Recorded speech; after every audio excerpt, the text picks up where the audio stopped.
Hi, this is John Kundtz of the Disruptor Podcast. I had the pleasure in August of 2021 to record a podcast with the Honorable Raymond C. Headen. I've taken the time to remix that podcast and republish it in a 3-part series. Part 2 will take a deeper dive into the database initiatives that Ray was working on as part of his activities. His attempt to bring data analytics and insights, fairness and equality into the sentencing process is something that he had a passion for, and I hope you learn about what he was doing, and I hope you take the causes that Ray was trying to work on as a judge and continue to move them forward as part of his legacy. Again, thanks for listening. Hope you enjoy the show. I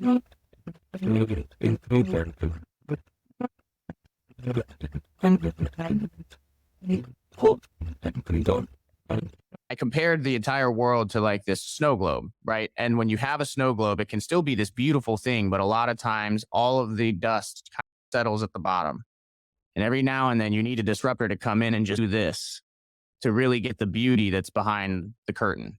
If a disruptor is able to come in and shake things up, it really allows all of those beautiful glittery snowflakes to re-enter the atmosphere. And then the world is in this beautiful, blissful renaissance for a short period of time until it settles again and another disruptor is required to come in and shake things up.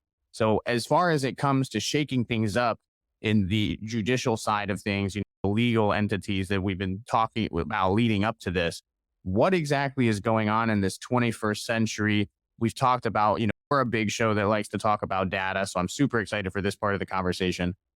But why don't we start to hit on the database, and you can explain what that is and kind of explain how it came about.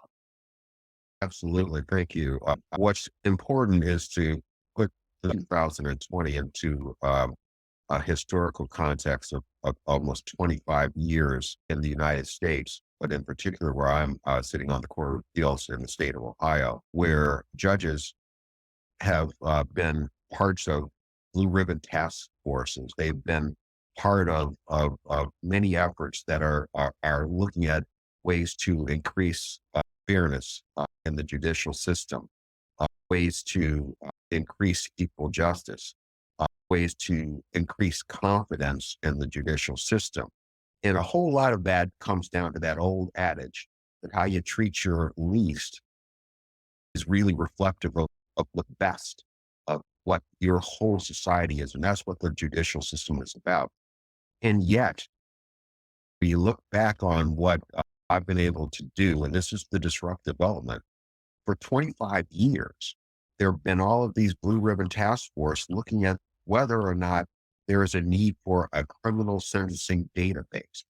You would think in the 21st century that there isn't already that there's like a database that has all of the sentencing data that would allow for judges and the public to be able to look at issues like how long a sentence is or whatever the effects of equal justice are. The whole point is that we don't have information about individual felony, about how felonies are sentenced across individuals. We don't know if there's racial bias or implicit bias. We don't know about how programs work, like diversion programs, community control, which is when you're on the little ankle bracelet and other things like that. So these kind of things are fundamental to fairness because like one person gets one sentence and another person gets an entirely different sentence for the same crime. That's just simply not fair. And that's not the United States. So I got tired of that. And in the 2 years that I've been on the bench, not only have I had a 100% record as a judge, but I took on this issue head on by along with a couple of Supreme Court justices, now the Chief Justice of the Supreme Court, Ohio Supreme Court as well. And what we're going to do is we're going to enact a criminal sentencing statewide database so that many of these equal justice issues, fairness issues will be part of it. And why did it occur? That all of these task force had all of these people saying that there are blue ribbon panels across the country over 25 years. There's a critical need for data that I all said. The reason why I think it isn't, and this is where, again, coming back to where John and I are, I'm in a position because I went to a place like the US to call it what it is. It's institutional racism. A lot of people say it doesn't exist, but when you have, it's that what institutional racism or bias is that place where like literally like 45 years of blue ribbon tap. This is around the United States, John and John. Well, there must be a reason. And the only reason I can come up with is, well, it's institutional. It doesn't happen because like judges or the public or everyone else just such things continue on. And that's what institutional bias, I think, is. Yeah, I was flabbergasted doing research for this upcoming session where this has been going on since 1999 and that people have looked at this issue. And as you said, building a database is something that is pretty common and pretty easy these days. In fact, that it's been a number of task forces, a number of commissions for 25 years, and it just sits there and status quo wins out, right? And I think when the status quo wins out, that then, in my mind, reinforces whether it be institutional racism or implicit bias or whatever. But one of the things I always talk about with my colleagues is you can't measure what you can't see, and you can't fix what you can't measure. And so I think you're really onto something as far as trying to at least just get the data in a place so you can see it. Then you can measure it. Once you measure it, then you can manage it and you can fix it. So what you're trying to do, and that's what, again, why we wanted to have you on the show, is you clearly are in something that should have been done a decade or so ago. You are finally able to put, and I think, Jan, you're right. I think this idea of all these commissions, all these task force, they were the little flake in the snow globe, and they settled down to the bottom of the globe. And now Ray's coming in and he's shaking that globe up. The timing is, I think, really good. But I was very, like I said, back to my main point, I was surprised and disappointed, to be honest, that this has been going on for so long. That good data drives information. And I'm doing my best as a judge to do the day-to-day things. Then always there needs to be somebody who is also not just doing the day-to-day things, but looking to see where there are places where there can be significant improvements. And I'm proud of the effort that I have led in Ohio to bring information to the forefront, because it flows up and down through the entire justice system, as you just said, John. And I think that one of the things that is so important, the reason why I want to use words that might be inflammatory, is because there needs to be some inflammation right now, because it always seems to disappear. Can I pop in on that real quick? I want to try to hit on that word, because coming from somebody that is an ICU nurse first and foremost, and then kind of like a pseudo, I say I have my street degree in communication, right? My actual degree was in nursing. So when you say the word inflammation, a lot of people associate inflammation with bad, right? Like you want to take anti-inflammatories, you want to take things. But the ironic thing is that inflammation is one of the first steps in the cascade of responses that your body has for protection. It's one of the first steps that your body undergoes. Like when you get stung by a bee, the entire reason why you start to get inflamed is because your body releases histamine, which is meant to try to protect body systems, right? And but as soon as you said that, it was the first thing that you said, that we need, inflammation is required right now. Like we need to use a little bit of inflammatory stuff.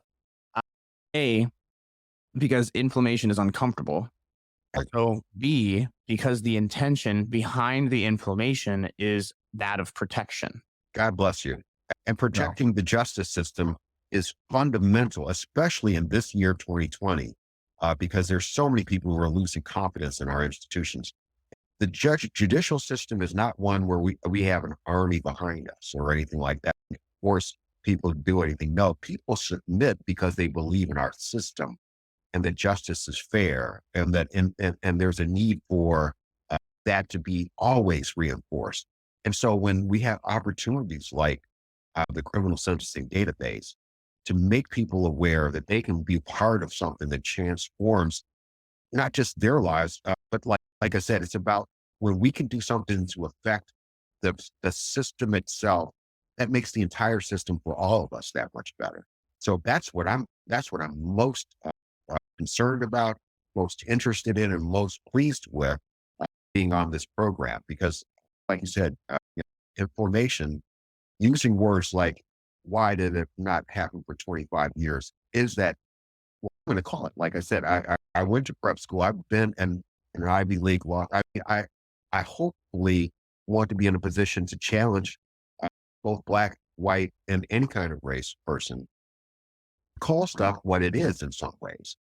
May not be accurate, but at least it will begin the process of making the change, the disruption that's necessary to stop it now and make 2020 the time when across the United States, but particularly in Ohio, we began a movement to get data for our felony sentences so that there can be measurement of inequality or measurement of equality. We just don't even know.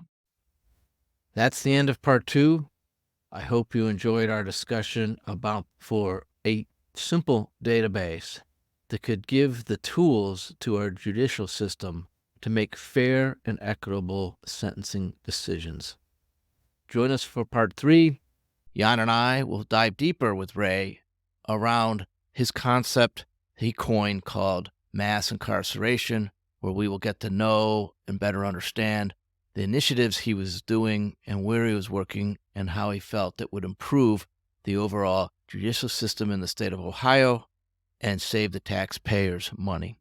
Again, thanks for listening to this special edition of the Disruptor Podcast. We hope to see you at the next one. Thanks a lot. Take care. Bye.